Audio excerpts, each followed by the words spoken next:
Okay, ladies and gentlemen, this is Sonny here again, and we are now, it is now exactly 12:30. Let me get that right. Yeah, it is now 12:30 on December 29th, and I'm here at what is called, commonly referred to in Hamilton as the core. Now, this used to be our bus station, and all the GO terminals and Greyhound buses would come in here and pick up their passengers. You can see here are where the buses would pull in. But several years ago, the city of Hamilton closed this site down as a bus terminal and moved it all up to one location in the downtown core and turned this into a ministry for homeless people. And over in those set of double doors right there, you'll see they provide socks and medical attention and food in some cases and referrals to doctors and any type of emergency services that our homeless here in Hamilton require. And that's covered, once again, free of charge because of our social services here in Hamilton.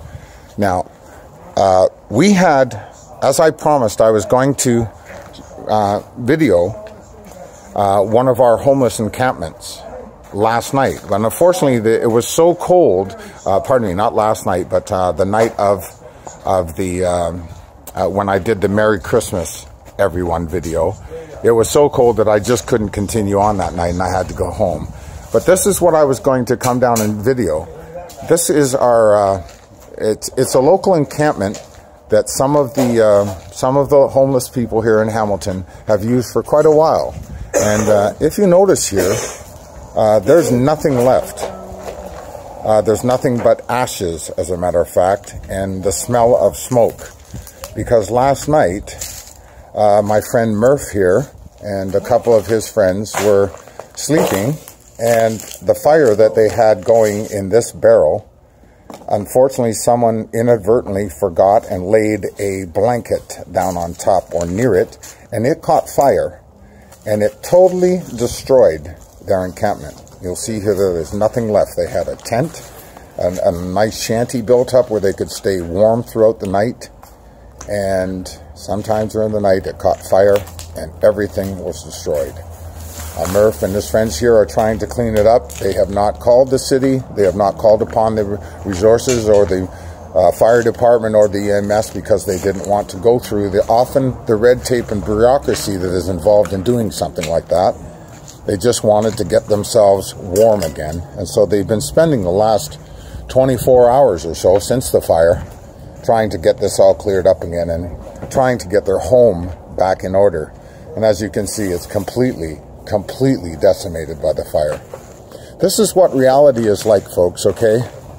The homelessness in Hamilton and every city throughout North America is something that we've been dealing with for years and years. But the problem with it is that when you start dealing with homelessness in places like India, see, they built themselves up, once again, just a temporary little shelter here with a fire. And we're not going to disturb them as much as possible, but they're just trying to stay warm, okay? That's all they're trying to do, just survive, okay? And we all have nice warm homes. Well, most of us do have nice warm homes, and we don't have to deal with things like this. We don't have to deal with somebody inadvertently laying a blanket on top of a barrel and destroying your home. But you know what? That could happen. Right, Murph? Just like that. I dozed off for maybe 10 minutes. And it took about, after I woke up, I managed to get everybody out. And it took about 5 minutes, if that, to destroy the place.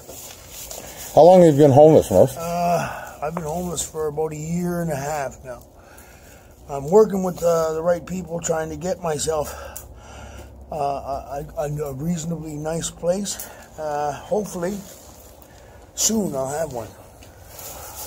What is it, the main reason that you feel that the shelters or all the facilities that are available to you here in the city that you haven't made use of those? Why? Well, myself, I find that when you're in the shelter, you get a lot of your stuff stolen. Right. It's just not a safe place for me.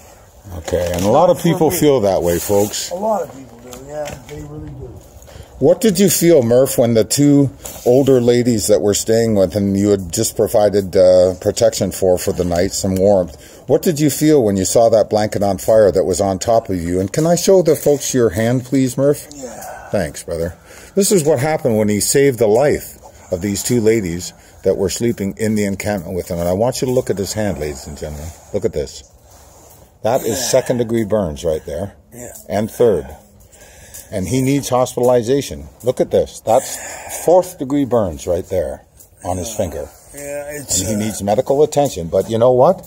He won't go simply because of the fact that due to the government in this country, we have waiting times of up to 5 to 6 hours in our hospitals. You know what? I was quicker to get seen by the doctor at the Wesley. At the Wesley Center, which is one of our social services centers that are here in Hamilton, Ontario. I was quicker to get help there than I was anywhere else. I would have waited probably 3 or 4 hours just to get help at the hospital. And that's being nice when I say 3 to 4 hours. Yeah, 3 or 4 hours is being very generous, that's for sure. You know, more like 5 to 6 hours. What was the thought that went through your mind when you were pulling that blanket off of your hand and it stuck to your hand, but you were saving the life of two other people? You know, I didn't even think about it. I was just happy that they were okay. I was just happy that they were okay. And you see, ladies and gentlemen, that's what it's like. Among the homeless people in this town, we look after each other. I have a home. I have a safe place to go tonight where it's warm. I have food in my cupboard. I can feed myself when I go home, and I don't have to beg for change when I'm out on the street. Out on this cold night, December 29th, 2017. But for a lot of homeless children here in Hamilton, in Toronto, Ontario, from coast to coast in this great country of ours, in United States, India, Pakistan, every country in the world, there are homeless people. But my job, my mission, if you will, is to look after the children that are 16 and under and living on the streets so that they will never, ever have to deal with it. Thank you, Murph. That was perfectly said. You know, here's something you don't know. Okay? You know there's over 100 kids out here that are under 17 years old? I found a campsite recently that has 8 youngsters living there, and they're all 14 to 17 years old. And they're not getting any help out here except for the help that they get from us and the Rock. The Living Rock is another one of our fantastic social service agencies that's connected with a church here in town, and they do, in fact, provide services to children that are 16 and under. Unfortunately, what Murph said is very true. Most of the facilities available for children, if they're 17 and older, it's great because they have lots of services available to them. But if you're 16 and under, you're primarily either returned to your own home where sexual abuse, physical abuse, or verbal and mental abuse could be taking place, or in the Children's Aid Society. And to be honest with you folks, I thank God for the Children's Aid Society because I came up through it and I probably would have died if it hadn't have been for them. But I was also sexually, physically, and verbally abused throughout the years that I was in it.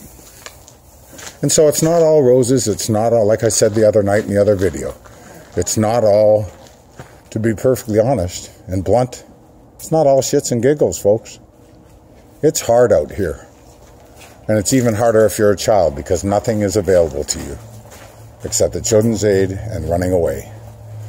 So please, for the next time you see a homeless child on the street, or even if they're a homeless person that is 40, 30, 20, even if you feel in your own mind that they should be healthy enough out looking for a job, just take into consideration that maybe you, through circumstance, or your friend's child, through circumstance, are just going to end up like Murph and his friends right here with a burnt-out house.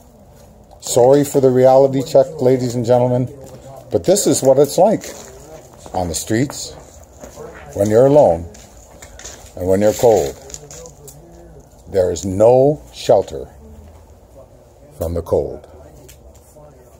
I just want to thank these folks very much for their time and participation. They did not have to do this, but they did it simply because they wanted to show you the reality of what it's like to be homeless in the middle of winter. Thanks very much. Check out my video, The Children of the Street. You can find it simply by typing in the search address, Children of the Street, Sonny Ross. Thanks very much, and Merry Christmas, everyone. Happy New Year.